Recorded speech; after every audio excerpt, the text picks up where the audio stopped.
Hello, I'm Bob Trubshaw. I'd like to talk to you today about a topic I first researched back in the late 1980s, the holy wells of Leicestershire and Rutland. Now, as with all areas of Britain, there are certain wells in Leicestershire and Rutland known as holy wells, and also several dedicated to saints. Almost invariably, such holy wells have reputations for clean water and for never running dry. Presumably, most such wells have been flowing continuously since the last ice age, and before piped water, such a dependable source of unpolluted water would have been treated with some sort of reverence. Now, holy wells are not, as many people might imagine, brick-lined shafts. Instead, they are springs, where water naturally flows out at the surface. The Old English word weller means spring. Indeed, weller actually includes the spring and the first few yards of water running away from the spring. The adjective heli is found in every Germanic language, derived from the noun heil, omen or good fortune, which also gives us an adjective heil meaning whole and healthy. In its original sense, heli must have had the senses of awesome, strong in power, knowing what is to come, and fortunate. Tristan Hulse's research into Welsh wells led him to conclude that a holy well cult was part of a whole package of Mediterranean Christianity that was adopted in the British Isles around the 8th century, and the most noticeable feature was the veneration of numerous saints. Barrie Cox's survey of the minor place names of Leicestershire and Rutland lists about 21 examples of holy wells. Arnesby, Ashby de la Zouche, where actually there's probably 2 or even 3 different holy wells, Ayleston, Beeby, Borough on the Hill, Burton Lazars, and the holy well there is also known as St Anne's Well, Caldicot, Claybrook Parva, Crano, Crowson Kerriel, Hinckley, where there's still a holy well in, Kirby Bellas, Loughborough, a place called Holywell Hall, somewhat corrupted in late 19th century to Holywell Hall. There's Measham, Ratby, another holy well at Rothley, Seagrave, Showell, Slawston and Thurmaston. And in addition to those holy wells, Church Langton had a St Anne's Well, Hallerton a St Morel's Well, Leicester had both a St Augustine's Well and St Sepulchre's Well, Lutterworth had a St John's Well, as did Syston. Lubbock had a St Mary's Well, Hungerton a Lady Well, presumably before the Reformation Our Lady's Well, dedicated to the Virgin Mary, and so did Oakham, while Market Harborough had a Lady Well, as did Neville Holt. In addition, Barrie Cox identified 2 cross wells and 7 examples of 7 wells. Now, bear in mind, 7 once had, shall we say, an extra mundane sense, rather than denoting literally 7 sources of water. However, few of these 40-plus documented examples of holy wells survived into the late 20th century. To my knowledge, only the well at Holywell Hall near Loughborough still flows, although a well at Blackfordby may have been the same as a well there that, before the Reformation, was dedicated to St Margaret. And the Lady Well at Oakham still exists. Place names can be deceptive. Holwell Mouth, the source of the River Smite, is not a contraction of Holy Well, but of Hollow Well, in the sense of a well in a hollow, which it is. But there are other probable examples of Hollow Well at Arnesby and Wigston Magna. In this video, I'll share some examples of Leicestershire and Rutland's wells that are holy in some sense, but not because they're reliably recorded as holy wells. Now, if you want a much longer and more comprehensive survey of the holy wells in Leicestershire and Rutland, this is available as a free PDF. I'll include a link in the description below. Let's start off at Beeby, to the east of Leicester. This well was known both as a holy well and also as just a Stockwell. This is a late 18th century drawing from John Nicholls' History and Antiquities of the Counties of Leicester. The dog kennel type well house was replaced in 1855 with a truncated stone pyramid. This is how it looked in 1988. In his 1985 book on Leicestershire Folklore, Roy Palmer refers to the so-called wishing well at Ashwell. He mentions it has also been referred to in the past as the Holy Well. But Roy's remark of 1985 is the earliest documentary evidence we have for this well being regarded as holy. There may be in a local tradition. But in a sense, it really is a holy well, because it has a scriptural inscription. This reads, "All ye who hither come to drink, rest not your thoughts below. Look at that sacred sign and think, whence living waters flow." Now, this inscribed stone has clearly been inserted later into the dog kennel-style well structure, probably the late 18th century. Curiously, this inscription is closely matched by the words on a conduit head in a nearby village of Greetham. This photograph of Greetham's conduit head I took in 1988. At the time there was a metal tank behind the stonework. The tank has since been removed. This inscription reads, "All ye who hither come to drink, rest not your thoughts below. Remember Jacob's well, and think whence living waters flow." Now, Jacob's Well is a sort of modern Protestant spring name, first recorded in 1674, and the whole of this scriptural reference is an allusion to John chapter 4, verses 1 to 14. Greetham's conduit house was designed in the high Gothic style that was fashionable around 1880, just when the scripture movement was underway. My guess, and it can be no more, is that the residents of Ashwell were miffed that Greetham's conduit looked better than their holy well, so commissioned the inscription, presumably also in the 1880s, and inserted it into the existing well house. This photograph of Ashwell's eponymous well was taken in June 2009.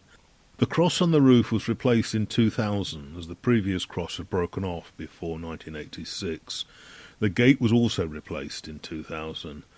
That wasn't there in the 1980s either. Presumably the original one was a simple wooden affair. Such gates were there to stop the animals polluting the water. Now, just as place names such as Holwell can be deceptive, so too can folklore and, shall we call it, folk etymologies of place names. According to tradition, there was once a St Tibbers well and a St Ebbers well at Ryhall. The source of this is William Stukeley's Diaries and Letters, as paraphrased by Charles Billson in his 1895 book on Leicestershire folklore. Roy Palmer's 1985 book on Leicestershire folklore summarised things thus. St Tibber, niece of King Penda of Mercia, and her cousin St Ebba, are said to have lived at Ryhall in the 7th century. At first they were wild hunting girls, but later became holy hermits. The present church at Ryhall is supposed to have been built over the cell of St Tibber, who, because of her early love of the chase, is the patroness of falconers and wild fowlers. She was buried at Ryhall, but in 936 her body was transferred to Peterborough.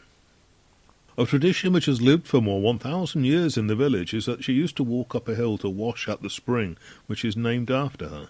The spring in turn gave its name to the hill, but over the years this became garbled, first Tibbswell Hill and then to Stibberswell Hill. On the brow of this hill near the spring is Hale Green, the first syllable of which may signify healthy, where gatherings in honour of St Tibber were once held on 14th of December, the day of her translation, and perhaps more congenial to wildfowlers than that of her official feast on the 6th of March. St Tibber's cousin, St Ebba, also had a spring near the River Gwash. St Ebba's well is now called Shepherd Jacob's Well. The ford on the river nearby, originally St Ebba's Well Ford, is now Stableford, or rather Stableford Bridge, since the ford is no longer used. Right, let's start unpacking Palmer's version. As folk etymologies of place names go, I've seen plenty worse. Firstly, Hale Green is not attested before 1979, so the old Scandinavian Hale seems unlikely to be the origin. The Victoria Account History of 1935 has Stablesford Bridge with the medial S. Barrie Cox, in his place name study, entirely dismisses the popular etymology of St Ebba's Well.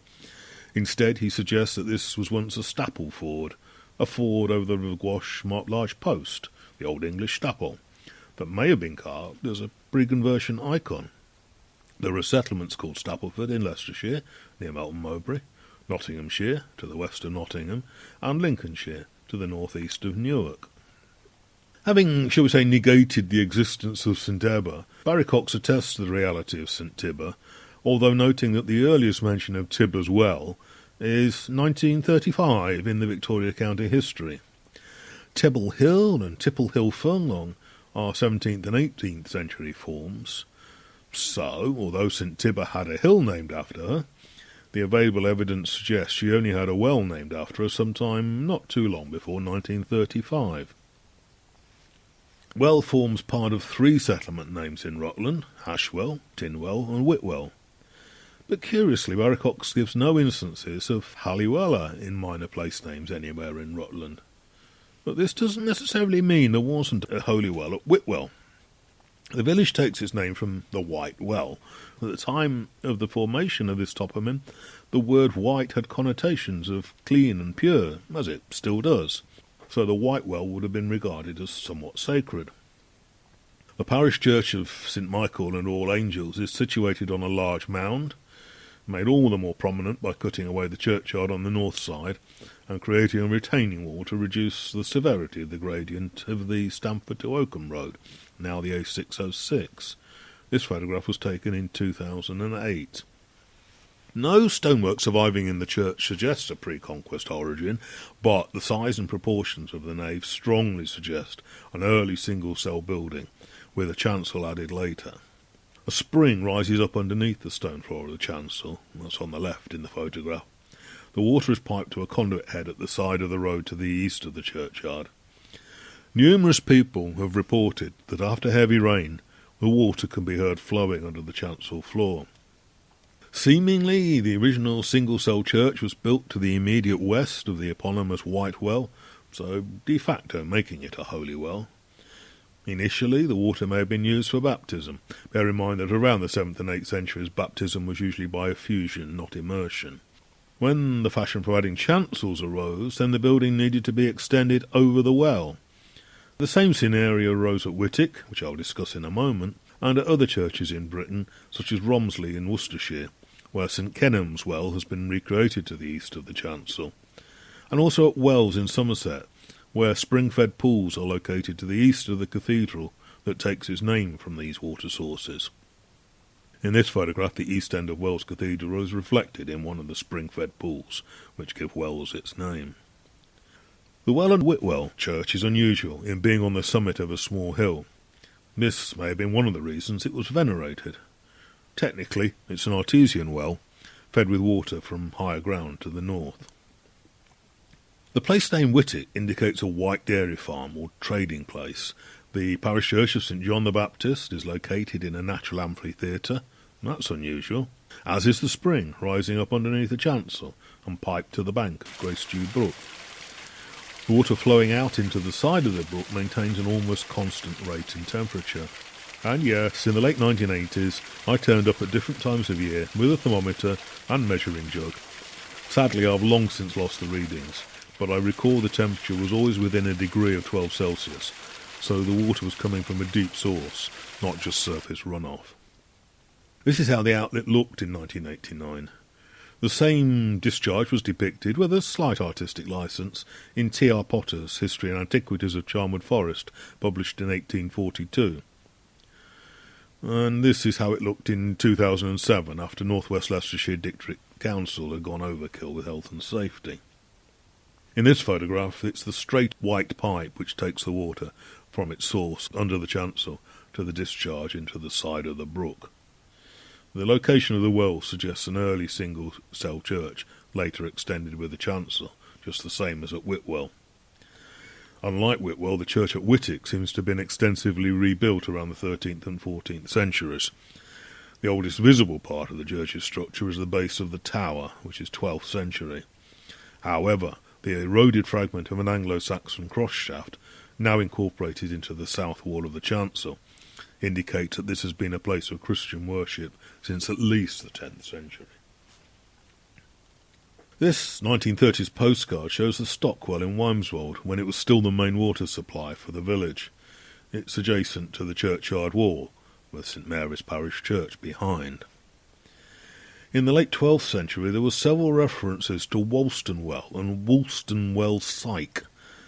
While this could take its name from a secular person called Wolston, More probably it indicates a well dedicated to St Wulfstan of Worcester, who was born around 1008 and died in January 1095. Although it has to be said that other dedications to St Wulfstan are not known in the county. It would certainly be consistent with a pre-Reformation dedication for the well, as it rises just adjacent to the churchyard mound. At some time, perhaps the 19th century, the water source was covered with a pump and the runoff was culverted. The well gives its name to the street running over the culvert, the Stockwell. Old English Stockwell denoted a simple wooden bridge over the runoff from the well, and that's consistent with the formation of Woolston Well Syke also indicating some sort of runoff. The culvert still discharges into the river Mantle at the southern end of the Stockwell. The water flows almost continually.